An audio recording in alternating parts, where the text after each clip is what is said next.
हे guys, welcome back to the another video of government job channel. तर guys, आजच्या व्हिडिओमध्ये जिल्हा परिषद पदभरतीच्या उर्वरित संवर्गांसंदर्भात एक नवीन आर्टिकल प्रदर्शित करण्यात आलेला आहे। त्याविषयीची महत्त्वाची माहिती आपण या व्हिडिओद्वारे जाणून घेणार आहोत। तर हा व्हिडिओ कंप्लीट पाहत राहा। तर गाइज, तुम्ही पाहू शकता जिल्हा परिषदच्या 2 संवर्गांच्या पदांचा निकाल हा जाहीर झालेला आहे। तर हे छत्रपती संभाजीनगर संदर्भातील माहिती देण्यात आलेली आहे। तुम्ही पाहू शकता की 29 जानेवारीची ही ऑफिशियल माहिती आहे, लोकमत न्यूजपेपरमध्ये प्रदर्शित झालेली।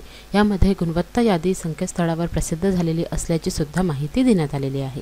जिल्हा परिषदेच्या विविध 16 संवर्गाच्या 432 पदांसाठी ऑक्टोबरपासून टप्प्याटप्प्याने परीक्षा झाल्या। या परीक्षांचे निकाल आता हळूहळू समोर येत आहेत। विशेष म्हणजे अन्य जिल्हा परिषदांच्या 5-5 संवर्गांसाठी झालेल्या परीक्षांचे निकाल जाहीर झाले आहेत। मात्र छत्रपती संभाजीनगर जिल्हा परिषदेच्या आतापर्यंत अवघ्या 2च संवर्गाचे निकाल जाहीर झाले असून गुणवत्ता यादी जिल्हा परिषदच्या ऑफिशियल संकेतस्थळावर प्रसिद्ध करण्यात आली आहे। प्रदीर्घ प्रतीक्षेनंतर जिल्हा परिषदच्या मेगा भरतीसाठी ऑक्टोबर 2023 मध्ये IBPS या कंपनीमार्फत परीक्षा घेण्यात आल्या होत्या। लेखा विभागातील वरिष्ठ लिपिकचा एका पदासाठी तर कृषी विभागाच्या विस्तार अधिकारी या एकाच रिक्त पदासाठी परीक्षा झाली होती। या दोन्ही संवर्गाचे निकाल जाहीर झाले असून संकेतस्थळावर गुणवत्ता यादी जाहीर करण्यात आली आहे। दरम्यान 11 संवर्गाच्या 104 जागांसाठी परीक्षा झाल्या होत्या। त्यापैकी आतापर्यंत 2च संवर्गांच्या निकालाची गुणवत्ता यादी जिल्हा परिषदेकडे प्राप्त झाली असून उर्वरित 9 संवर्गाच्या निकालाची प्रतीक्षा आहे।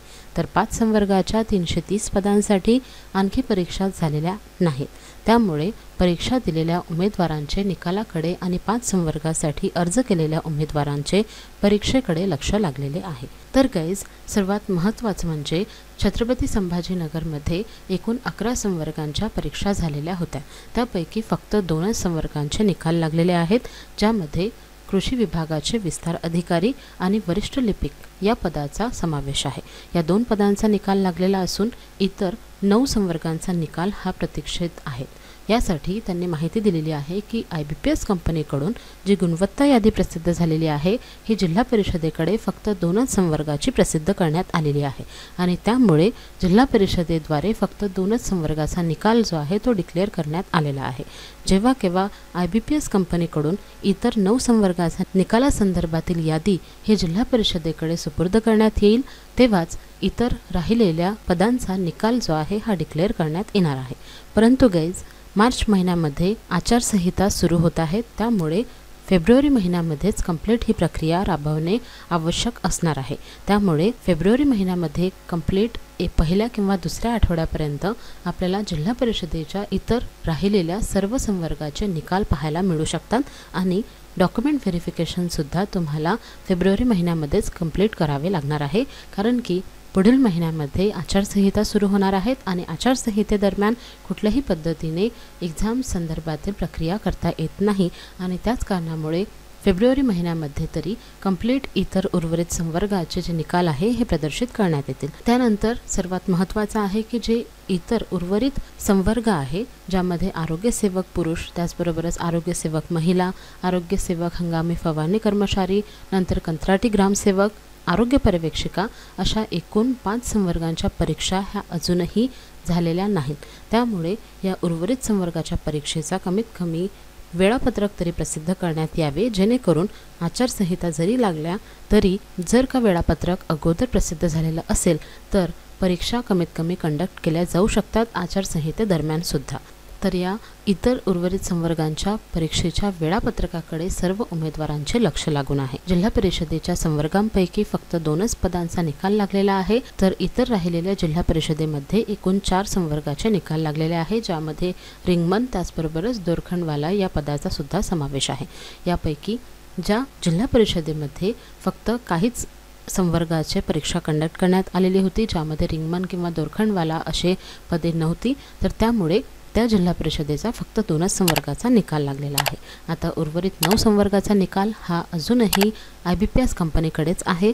IBPS कंपनीकडून जेव्हा यादी ही जिल्हा परिषदेकडे देण्यात येणार, तेव्हा जिल्हा परिषदेद्वारे ऑफिशियल वेबसाईटवर ती यादी प्रसिद्ध करून निकाल हा लवकरच डिक्लेअर करण्यात येणार आहे।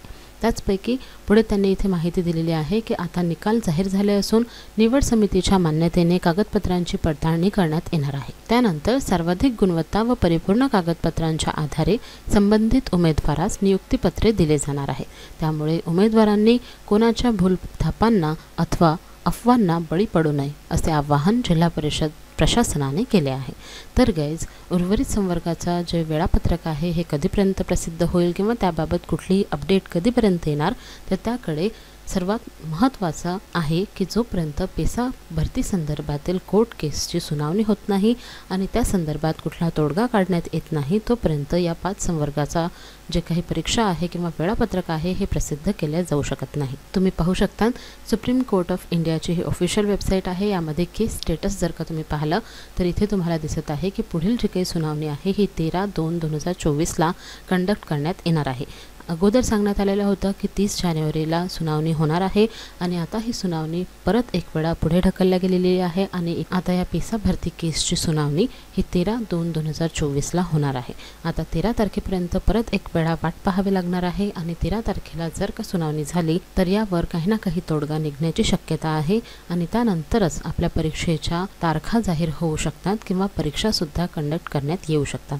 परंतु आता जोपर्यंत सुनावणी होत नाही तोपर्यंत तलाठी भरतीचे जे राहिलेले एकूण 13 जिल्ह्यांचे निकाल आहे ते सुद्धा प्रलंबित राहणार आहेत आणि ग्रामसेवक, आरोग्यसेवक अशा इतर उर्वरित 5 संवर्गांच्या परीक्षेचे वेळापत्रक सुद्धा तेव्हाच प्रसिद्ध करण्यात येणार आहे जेव्हा या पेसा भरती केसवर काही ना काही तोडगा काढण्यात येईल आणि जेव्हा केव्हा ही सुनावणी होईल तेव्हाच त्यावर काही ना काही तोडगा काढण्यात येणार आहे। त्यामुळे 13 फेब्रुवारीपर्यंत आता परत एक वेळा वाट पाहावी लागणार आहे। 13 फेब्रुवारीला जर का सुनावणी झाली तर होपफुली पुढील अपडेट आपल्याला मिळणार आहे की वेळापत्रक कधीपर्यंत प्रसिद्ध होईल किंवा इतर परीक्षांचे निकाल कधीपर्यंत लागणार आहे। जेव्हा केव्हा याबाबतची कुठलीही नवीन अपडेट समोर येईल तेव्हा मी तुम्हाला नक्कीच नोटिफाय करणार आहे। म्हणून जर का तुम्ही माझ्या चॅनलवर नवीन असाल तर लवकरात लवकर चॅनलला सबस्क्राईब करून ठेवा। त्याचप्रमाणे गाईज, बरेच उमेदवार रेग्युलरली कमेंट्स करून विचारत होते की कधीपर्यंत ग्रामसेवक आणि इतर परीक्षांचे वेळापत्रक प्रसिद्ध होऊ शकते। तर गाईज, 13 फेब्रुवारी नंतरच आता वेळापत्रक प्रसिद्ध होण्याची शक्यता आहे आणि त्यानंतर फेब्रुवारीच्या एंडिंगपर्यंत किंवा मार्च महिन्याच्या स्टार्टिंगला आपल्या परीक्षा ह्या कंडक्ट केल्या जाऊ शकतात। जरी आचारसंहिता लागल्या तरी सुद्धा वेळापत्रक लवकर प्रसिद्ध झालेले असल्या कारणामुळे परीक्षा ह्या मार्च महिन्यात सुद्धा कंडक्ट करता येतात। त्यामुळे होऊ शकते की मार्च महिन्यामध्ये किंवा फेब्रुवारीच्या एंडिंगपर्यंत आपल्या परीक्षा कंडक्ट करण्यात येणार आहे। त्यामुळे जर का तुम्ही अभ्यास करत असाल तर तुमचा या परीक्षांसाठीचा अभ्यास तसाच सुरू ठेवा, कारण की लवकरच परीक्षा होणार आहेत। फक्त 1 महिना किंवा जास्तीत जास्त 1.5 महिना लागण्याची शक्यता आहे। जेव्हा केव्हा याबाबतची कुठलीही नवीन अपडेट येणार आहे ती मी नक्कीच तुमच्यापर्यंत पोहोचवणार आहे, म्हणून लवकरात लवकर चॅनलला सबस्क्राईब करून ठेवा। तर गाईज, आय होप की या व्हिडिओमधून तुम्हाला नवीन माहिती मिळाली असेल। जर का तुम्हाला हा व्हिडिओ आवडला असेल तर व्हिडिओला नक्की लाईक करा, शेअर करा आणि जर का तुम्ही माझ्या चॅनलवर नवीन असाल तर लवकरात लवकर चॅनलला सबस्क्राईब करून घ्या अशाच नवनवीन अपडेट्ससाठी। Thank you all. पूछा गया था x²/y/z।